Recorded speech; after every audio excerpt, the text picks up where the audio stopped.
अस्सलामुअलैकुम दोस्तों, मैं मोहम्मद हुसैन एकेडमी की जानिब से आप तमाम का आज की रियाजी की क्लास में इस्तकबाल करता हूँ। दोस्तों, मेरा आज का सवाल एप्लीकेशन ऑफ ट्रिग्नोमेट्री से है। दोस्तों, सवाल इस तरह है कि दो नुकात दो नुकात से एक टावर की चोटी का ज़ाविया फ़रास जो इसके क़दम से 4 मीटर और 9 मीटर दूर हैं, जो एक ही ख़त मुस्तकीम में हैं, ज़ाविया अतमामी हों, तब साबित कीजिए कि टावर की बुलंदी 6 मीटर है। दो नुकात से एक टावर की चोटी का ज़ाविया फ़रास जो इसके क़दम से 4 मीटर और 9 मीटर दूर है, जो एक ही ख़त मुस्तकीम में है, ज़ाविया अतमामी हों, तब साबित कीजिए कि टावर की बुलंदी 6 मीटर है। यानी दोस्तों, यहाँ पर ज़ाविया फ़रास कहते हैं एंगल ऑफ एलिवेशन को, and the distance between the foot of the tower to the first point is 4 metre and the next point is 9 metre. और अतमामी कहते हैं कॉम्प्लीमेंट्री एंगल्स को, और हमको यहाँ पर प्रूव करना है height of the tower is 6 metre. इस तरह दोस्तों ये सवाल दिया गया है। इस तरह सवाल के मुताबिक हम जवाब इस तरह लिखते हैं। यहाँ पर दो नुकात लिए गए और ये दो नुकात अर्थ पे हैं। दोस्तों, फ़र्ज़ किया कि ये दो नुकात यहाँ इस तरह हैं और यहाँ पर एक टावर उतारा गया है। दोस्तों, इस तरह ये टावर है जिसका नाम हम ए और बी देंगे। दोस्तों, एप्लीकेशन ऑफ ट्रिग्नोमेट्री में चाहे दरख्त हो, टावर हो, पहाड़ हो या और कोई हो, इसे हम एक ख़त के ज़रिए ज़ाहिर करते हैं। किसी भी चीज़ को ज़ाहिर करने के लिए हम ट्रिग्नोमेट्री में, एप्लीकेशन ऑफ ट्रिग्नोमेट्री में एक ख़त के ज़रिए इज़हार किया जाता है। इसलिए हमने टावर को यहाँ पर एक लाइन के ज़रिए बताया है जिसका नाम ए बी रखा है। अब हम पहले नुक्ते से इस टावर की चोटी का ज़ाविया फ़रास के लिए एक ख़त बनाएंगे। दोस्तों, इस तरह से ये पहले नुक्ते से ये चोटी का ज़ाविया फ़रास बनता है। दोस्तों, यहाँ पर इसी तरह इस दूसरे नुक्ते से यहाँ पर भी हम ज़ाविया फ़रास बनाएंगे और इस पहले नुक्ते को सी का नाम दिया गया और दूसरे नुक्ते को डी कहा जाता है। दोस्तों, इस तरह से हमने ये दूसरे नुक्ते को डी नाम दिया और यहाँ पर बी सी का फासला दोस्तों 4 मीटर है और बी से लेकर डी तक का जुमला फासला यहाँ इस तरह से बताया गया है, इसे 9 मीटर, यानी बी डी मसावी है 9 मीटर है। दोस्तों, यहाँ पर और यहाँ पर एक एंगल यानी सी पॉइंट से एंगल ऑफ एलिवेशन और डी पॉइंट से भी एंगल ऑफ एलिवेशन है और ये दोनों अतमामी है दिया गया है। दोस्तों, यानी दोनों का मजमुआ 90 दर्जे होता है। दोस्तों, अगर दो ज़ावियों का मजमुआ 90 दर्जे हों तब वो अतमामी ज़ाविये कहलाते हैं। इस लिहाज से इसे हम टीटा फ़र्ज़ करते हैं और इसे हम 90 माइनस टीटा, यानी इन दोनों को अगर हम जमा करें तो जवाब 90 हासिल होता है। यानी अगर दो ज़ावियों का मजमुआ 90 दर्जे हों तब वो अतमामी ज़ाविये कहलाते हैं। इस लिहाज से इसे टीटा फ़र्ज़ किया गया और इसे 90 माइनस टीटा फ़र्ज़ किया गया। अगर हम इन दोनों को जमा करें तब वो 90 दर्जे होता है, इसलिए ये दोनों अतमामी होंगे। अब यहाँ पर हम सवाल के मुताबिक दिया गया है लिखेंगे। दिया गया है कि टावर ए बी के क़दम से सी तक का फासला 4 मीटर दिया गया है। दोस्तों, और टावर ए बी के क़दम से डी तक का फासला यानी बी डी जो दिया गया है 9 मीटर है। इस तरह से ज़ाविया फ़रास टीटा और 90 माइनस टीटा हमने फ़र्ज़ किया है जो कि अतमामी है। इस तरह साबित करना है कि दोस्तों हमको यहाँ पर टावर ए बी की बुलंदी 6 मीटर हमको यहाँ पर साबित करना है। अब 90 माइनस टीटा प्लस टीटा अगर हम करें तो वो 90 दर्जे होगा। 90 माइनस टीटा प्लस टीटा, अगर माइनस टीटा और प्लस टीटा को यहाँ पर अगर हम कैंसिल करते हैं, दोनों को जमा करते हैं, तब वो 90 के मसावी होगा। इसलिए टीटा और 90 माइनस टीटा दोनों अतमामी ज़ाविये को ज़ाहिर करते हैं। इस तरह यहाँ पर हमको दो मुसल्लसात हासिल होते हैं, A B C, मुसल्लस A B C जिसमें ज़ाविया टीटा है और बी सी 4 मीटर है, और इसी तरह ए बी और डी जिसमें ज़ाविया है 90 minus theta A B D मुसल्लस का, और इसकी बी डी जो लंबाई यहाँ तक बी डी जो है वो 9 मीटर है। दोस्तों, इस तरह से यहाँ पर हम इसके ज़रिए दो मुसल्लसात के ज़रिए आगे के मराहल लिख।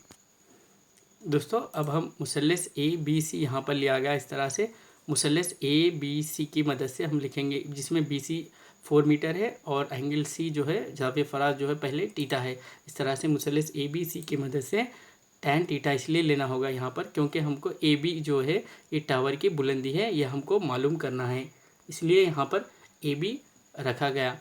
ए बी हमको मालूम करना है और बी सी जो है यहाँ पर 4 मीटर दिया गया, इसलिए टैन टीटा मसावी टीटा के मुकाबिल का ज़िला बटे टीटा से मुत्तसिला ज़िला, यानी टीटा ये जो है इसके मुकाबिल का ज़िला ए बी है और बी सी है मुत्तसिला ज़िला है। इस तरह से tan theta is equal to हम ए बी मुकाबिल का ज़िला जो है उसे लिखेंगे और बी सी मुत्तसिला ज़िला यानी opposite side by adjacent side, ये टैन का डेफिनेशन है यानी टैन थीटा की तारीफ है दोस्तों। इस तरह से हमने ए बी बटा हुआ बी सी लिखा। यहाँ पर अब नेक्स्ट स्टेप में दोस्तों टैन थीटा मसावी ए बी जो है ये हमको नहीं मालूम, इसलिए इसे इस तरह ही रखा गया और बी सी की कीमत यहाँ पर 4 मीटर ली गई। इस तरह टैन थीटा मसावी ए बी बटा हुआ 4 ये मसावत नंबर 1 को ज़ाहिर करती है। चलिए अब हम मुसल्लस ए बी डी दूसरे मुसल्लस जो बड़ा मुसल्लस है उसकी मदद से आगे के स्टेप हल करते हैं। मुसल्लस ए बी डी की मदद से यहाँ पर ए बी और डी की मदद से, जिसमें ज़ाविया डी 90 माइनस थीटा है और बी डी का फासला 9 मीटर है। यहाँ पर भी हमको मुकाबिल का ज़िला नहीं मालूम दोस्तों, इसलिए यहाँ पर भी मुकाबिल का ज़िला बटे मुत्तसिला ज़िला यानी opposite side by adjacent side यानी टैन ही लेना होगा। अब यहाँ लिखेंगे मुसल्लस ए बी डी की मदद से tan 90 माइनस थीटा मसावी है ए बी बटा हुआ B D. tan 90 minus theta मसावी है ए बी बटा हुआ बी डी यानी tan 90 माइनस थीटा मसावी है, यहाँ पर ए बी हमको मालूम करना है 6 मीटर, इसलिए उसे ऐसा ही रखा गया। और बी डी की कीमत यहाँ पर बी डी जो है इसकी कीमत यहाँ पर 9 मीटर दी गई, इसलिए यहाँ 9 लिखा गया। और हमको मालूम है कि tan 90 माइनस थीटा जो है वो कॉट थीटा के मसावी होता है, इसलिए दोस्तों यहाँ पर tan 90 माइनस थीटा के प्लेस पे हम कॉट थीटा रखेंगे। Cot theta is equal to A B बटा हुआ 9 लिखा गया। इस तरह से हम कॉट को 1 बटा हुआ टैन भी लिख सकते हैं, यानी 1 बटा हुआ टैन मसावी है कॉट थीटा के मसावी होता है दोस्तों, इसलिए कॉट के प्लेस पे हम यहाँ पर टैन लिखेंगे 1 बटा हुआ टैन। ये इसलिए लिखेंगे कि दोस्तों क्योंकि हमको पहली मसावत में जवाब टैन में हासिल हुआ था, इसलिए कॉट को हमने टैन में तब्दील किया। यहाँ पर cot is equal to 1 by tan theta is equal to A B बटा हुआ 9 लिखा गया। अब हम इस दोनों जानिब मसावत की दोनों जानिब हम कसर को पलट देते हैं दोस्तों। 1 बटा हुआ टैन को अब यहाँ पर हम टैन बटा हुआ 1 लिखेंगे, 1 बटा हुआ टैन को टैन बटा हुआ 1 लिखेंगे। तब मसावत की दूसरी जानिब भी इसे भी शुमार कुनिंदा को नसबनुमा और नसबनुमा को शुमार कुनिंदा तब्दील किया जाता है, इसलिए ये भी 9 बटा हुआ ए बी हो जाएगा। यहाँ पर 9 बटा हुआ ए बी लिखा गया। इस तरह चलिए आगे का स्टेप देखते हैं। इस तरह tan theta is equal to 9 बटा हुआ ए बी से मसावत नंबर 2 का नाम दिया गया।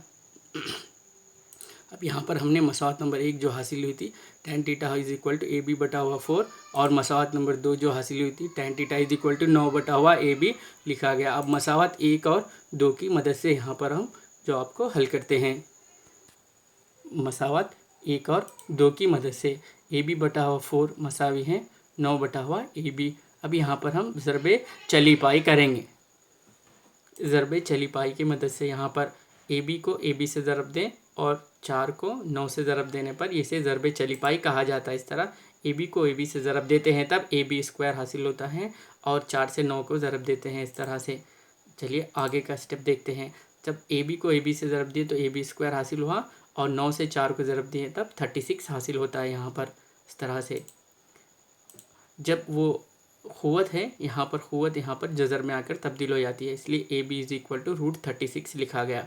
और 36 का जज़र हमको मालूम है कि 6 हासिल होता है और उसे हम प्लस आर माइनस में लिखते हैं।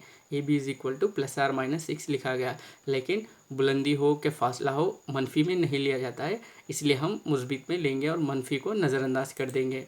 इस तरह टावर ए बी की बुलंदी मसावी है 6 मीटर हमको हासिल हुई, जो हमको ये साबित करना था। इस तरह जो कि साबित हुआ दोस्तों अगर ये मेरा वीडियो आपको पसंद आए तो ज़रूर लाइक करें, शेयर करें और सब्सक्राइब करें। प्लीज़ कमेंट करें। Thank you.